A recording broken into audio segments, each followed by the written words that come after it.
When most people hear the term bureaucracy, they don't think of happy things. They think of going to the DMV, they think of waiting in a long line, they think of filling out a mountain of paperwork. They think of that scene in Zootopia, the one with the sloth that's moving really slowly. But I promise you, that's not at all what bureaucracies are like. They're really exciting and okay, so they're not exciting, but they're going to be on the test, so we might as well study them. Okay, so first and foremost, we're not talking about the DMV. That might be the image a lot of people think of, but we're not talking about state and local bureaucracy today. We're talking about the federal bureaucracy. The term bureaucracy actually means government run by desks. And generally speaking, it's not that highly regarded by most Americans because they view it as a representation of an ever growing federal government, maybe an inefficient government. But what is it? Well, it's the departments and agencies within the executive branch of the federal government that carry out the laws of the nation. And while that may not seem that exciting, the truth is they actually have some really important jobs, some that you're probably actually fairly grateful that they do.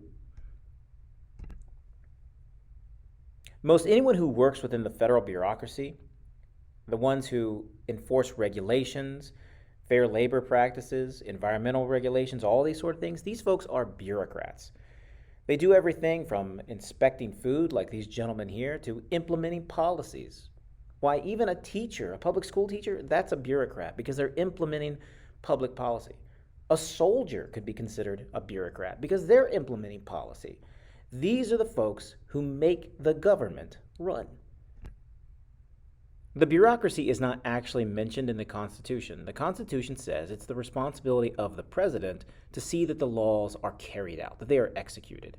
And so President Washington, our first president, created a cabinet full of individuals to help him do just that. The Secretary of State, Thomas Jefferson, the Secretary of War, Henry Knox, the Secretary of Treasury, Alexander Hamilton, and the Attorney General, who is the head of the Justice Department, Edmund Randolph. These are the people who not only advise the president, but also implement laws. Over time, that original cabinet of 4 departments has grown to 15. The additional cabinet departments, especially those created in the latter half of the 20th century, reflect not only the growth of government, but also a growth of expectations in terms of what voters expect their government to do. The Department of Housing and Urban Development, Department of Energy, Department of Education, these are obviously things that folks like Hamilton and Jefferson never would have envisioned, but they are things that, generally speaking, Americans expect their government to have some role in addressing. The most recent cabinet department to be created was the Department of Homeland Security, which was created in the aftermath of the September 11th attacks. Going back in time a bit to the presidency of Andrew Jackson, we see the creation of something known as political patronage, filling government jobs with loyal supporters and people who supported a candidate or political party rather than people who have the correct qualifications. Jackson called this a rotation in office, the idea that it would help standardize procedures. But in reality, it just meant that if people supported a candidate, they could be promised a cushy government job regardless of whether or not they actually were qualified for that job. And this comes to plague the federal government throughout the 1800s.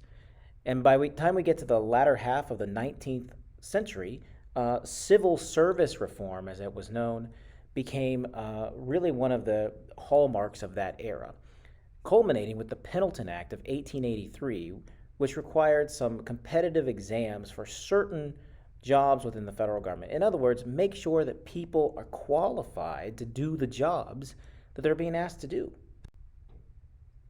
The structure of the federal bureaucracy can get a bit complicated. It's a complex web of organizations. The president appoints the top-level bureaucrats, the secretaries and undersecretaries of various departments, and they, of course, have to be confirmed by the Senate through advise and consent. The main administrative units are the 15 cabinet departments mentioned earlier. They're responsible for major areas of public policy: energy, education, agriculture. Congress sets the funds for all of these. They are being pulled in multiple directions, however. They're appointed by the president, but they have to get their funds from Congress. And of course, they are going to receive pressure from various interest groups and citizens who expect them to do various things. The structure of the federal bureaucracy is much like that of a pyramid with a small number of political appointees, cabinet secretaries, deputy secretaries, at the top. These are people appointed by the president, confirmed by the Senate, and they change every time a new administration comes in. Below them, the senior executive service, these are the people who have risen from the lower ranks and they're tasked with getting those concrete results. But the vast majority of everyone working in the bureaucracy are career civil servants. They are people who have the job they have because they are qualified. A scientist working in the energy department, a diplomat working in the State Department. Generally speaking, they are protected from the political process and they serve throughout various administrations. Key to understanding how bureaucracies work is the concept of iron triangles and issue networks. The iron triangle consists of three parts: the bureaucracy, Congress, and various interest groups. Each work with one another to achieve their shared goals, even if sometimes those goals go against the general interest of the public. What do the three parts of the triangle need from one another? Well, members of Congress need campaign support from interest groups, and those interest groups want particular legislation passed by those members of Congress. What does the bureaucracy want from Congress? Well, they want money, they want funding. Meanwhile, Congress wants to make sure that the bureaucracy is implementing the laws as they have written them. At the same time, interest groups are lobbying the various regulatory agencies of the bureaucracy in hopes of achieving favorable oversight. So what exactly does the bureaucracy do? Well, their main function is implementation, putting into action the laws that Congress has passed. And this can be fairly complicated because oftentimes laws written by Congress are a bit vague. And so it leads to a certain amount of bureaucratic discretion, bureaucrats filling in the details that Congress may have left out. How will they go about achieving the goals of a particular piece of legislation? They do this through regulation. Imagine that Congress passed a bill aimed at reducing the amount of CO2 in the atmosphere.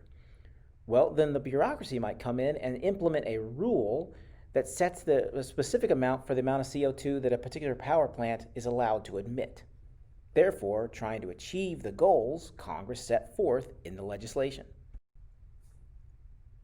Regulation and rulemaking are quasi-legislative functions of the bureaucracy. In terms of executive function, this is where we get independent regulatory and independent executive agencies tasked with actually enforcing the law.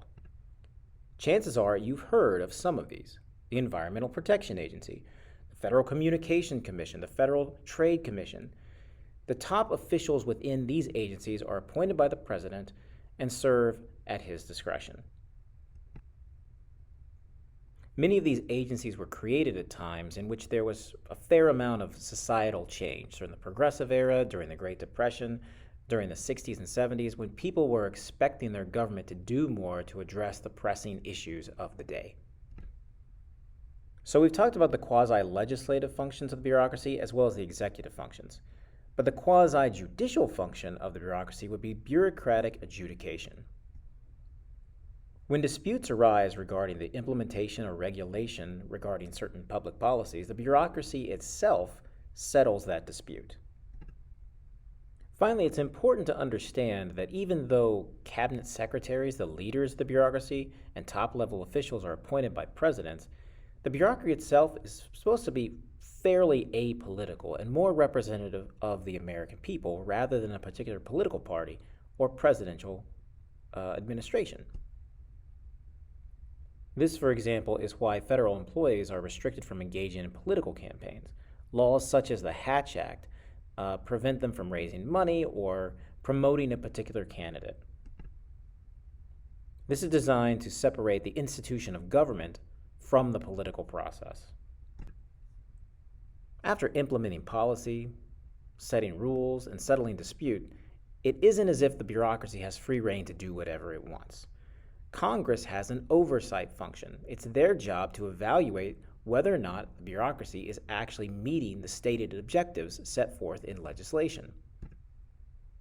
There's also an informal evaluation process taking place through the news media, academic institutions, advocacy groups, all which can bring attention to the success or lack thereof by the bureaucracy. Congress has the authority to formally terminate a policy or dissolve an entire agency if they find that it is being inefficient, ineffective, or otherwise failing in meeting its objectives, although termination isn't very common. And of course, courts can always terminate a policy using judicial review if they find that an act by the bureaucracy violated the law or was otherwise unconstitutional.